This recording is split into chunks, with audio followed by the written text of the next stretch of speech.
Gold smuggling से white money कैसे बनता है? मतलब काफी ये भी तरीका होता है।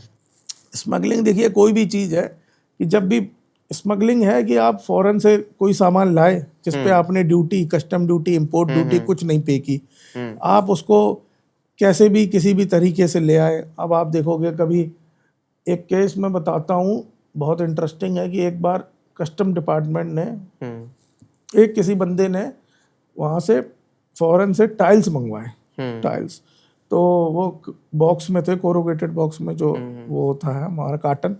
तो अब कोई बहुत अच्छे टाइल्स नहीं थे, विचित्र टाइल नहीं थे, तो कस्टम डिपार्टमेंट ने उसकी चेकिंग करी तो उन्हें बहुत विचित्र लगा कि यार ये टाइल्स तो इंडिया में भी मिल जाती है, ये बाहर से क्यों मंगाए।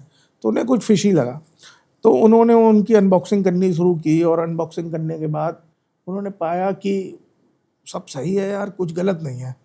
पर वो जो डिपार्टमेंट का जो भी लोग ऑफिसर्स थे वो उनको थोड़ा दाल में कुछ काला लग रहा था।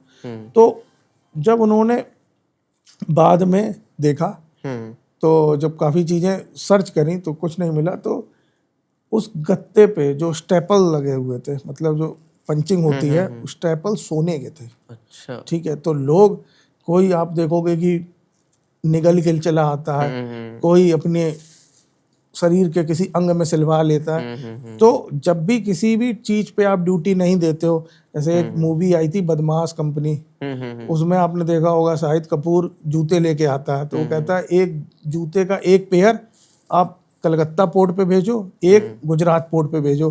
अब क्या है, जब वो वहाँ लेने जाता है तो कहता है जी एक इन्होंने तो एक ही पैर का जूता भेज दिया, ये तो मेरे किसी काम का नहीं है। ऐसे ही वो कलकत्ता वाले में दूसरा बंदा जाता है, वो कहता है इसने तो एक ही पैर का भेज दिया, दोनों एक एक पैर के एक एक अलग पोर्ट पे करवाए, तो ये तो मेरे किसी काम का नहीं है। तो वो दोनों अपना माल रिजेक्ट कर देते हैं। अब क्या था, जूते पे 100% के आसपास की उस समय ड्यूटी थी। तो अब कस्टम डिपार्टमेंट को तो वो जूता रिजेक्ट कर दिया उन्होंने, उनके किसी काम का नहीं। अब कस्टम डिपार्टमेंट को तो अपनी ड्यूटी चाहिए, तो कस्टम डिपार्टमेंट क्या करता है जी, उसकी ऑक्शन करता है। तो ये दोनों अलग अलग बंदे, वो जो बंदे चेक करने गए थे वो नहीं, कोई और बंदे गए। अब एक पैर का जूता कौन खरीदेगा, पर ये अपने दो बंदे भेजता है, दोनों अलग अलग जगह पे। वो वहां पे बिडिंग करते हैं, उनको कौड़ियों के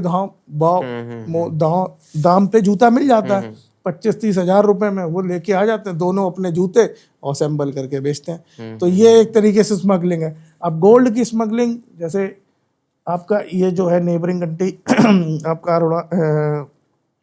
इधर पे गुवाहाटी में आसाम है, तो वहाँ भूटान पास में ही है, वहाँ से गोल्ड सस्ता है, तो वो लोग गोल्ड लेके आते हैं। अब क्या है कि बॉर्डर पे उसका प्रॉपर ड्यूटी नहीं पे करते हैं, ड्यूटी पे नहीं करते हैं तो वो स्मगल्ड गुड्स है। अब उससे क्या होता है कि उसकी ट्रांजैक्शन होती हैं उससे, कि आप गोल्ड है तो जो भी इंडिया में क्या है, लोग अपना कैश ख़त्म करने के लिए गोल्ड में इन्वेस्ट करते हैं। ठीक है, अब वो गोल्ड अब वो कहीं अगर खरीदने जाएंगे तो गोल्ड में KYC देनी पड़ेगी उन्हें किसी ज्वेलर के पास, या बैंक से अगर कोई कॉइन या बिस्किट खरीदने जाते हैं, तो इसलिए वो स्मगल्ड गुड्स से अपना ब्लैक मनी उसको गोल्ड में कन्वर्ट करते हैं, ताकि वो रखने में छुपाने में आसानी रहती है गोल्ड में। प्लस उसका क्या हुआ कि कभी उसको पिघला के ज्वेलरी बना ली। अब क्या है कि इंडियन फैमिली में अगर आपके घर में 5 लोग हैं और 5 लेडीज़ हैं, तो आप समझो कितना गोल्ड रख सकते हो, 2.5 किलो गोल्ड रख सकते हो। एक लेडी पे 500 ग्राम्स गोल्ड अलाउड है और मैन पे 250 ग्राम गोल्ड अलाउड है।